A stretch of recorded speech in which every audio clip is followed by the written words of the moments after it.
Okay, yeah, I'm Charles Nyambe. I'm the director of programs and sports in Africa, Special Olympics Africa.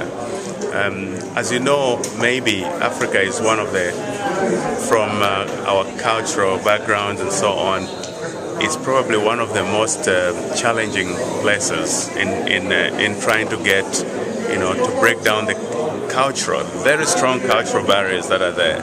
That our kids until today are still being locked in the backyards. Our people with intellectual disabilities, especially that particular population, are still being locked up because they don't just laugh at tease the athlete, but they also tease the parents, and that's why they're ashamed.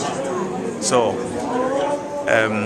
Special Olympics has changed. First, it changed my attitude. I have to be. I used to coach basketball, at the university, and somebody told me there's a team that needs a coach.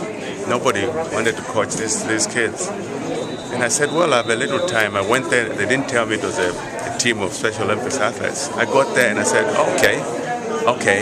That was my first test, and I stood there and they came up to me, and I said, okay, there are people. So let me do what I do normally. And it worked. Day one, it worked, and the next day and the next day, after 3 weeks, the kind of results I was getting, there were no attitudes among these people with intellect, these athletes. They came to me, they ran to me, Charles, big excitement. And that's what kept me going back, and I realized my attitude right there changed. Now, to break down how I entered in that route because I'm a coach. But I saw the entire community when you talk to them, they don't understand. There can be laws, you can have all the laws and everything. It's difficult to understand. But when we realized that sport is the tool, then we started using sport indirectly, going to the back door, because the front door is always locked. I don't blame them. Schools have exams to run. They have tight programs. You go to the headmaster, can we do the sports program? They say, okay. They keep promising it won't happen.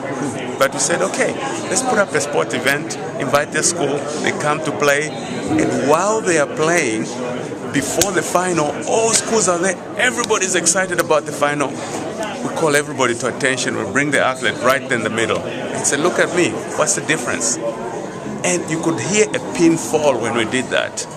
And the athletes spoke. We could see people start shedding tears. Our own director of sport in the country shed tears at an event, and he said, I'm the sports director in the country.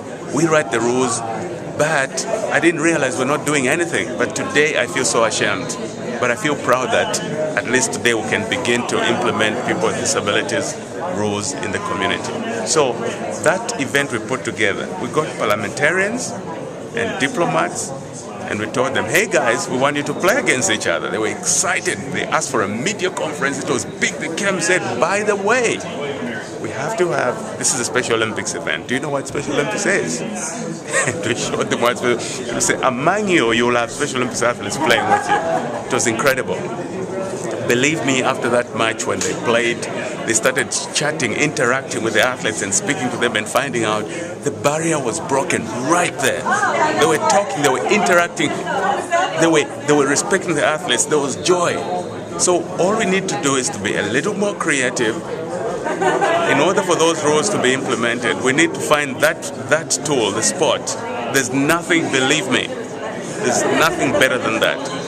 And create that opportunity, and when it comes, use it. Then they go back and revisit their rules and say, wait a minute, we have these rules on paper, but haven't been doing anything. Now when they start speaking, they speak from the heart, not from the law. And that's what we did.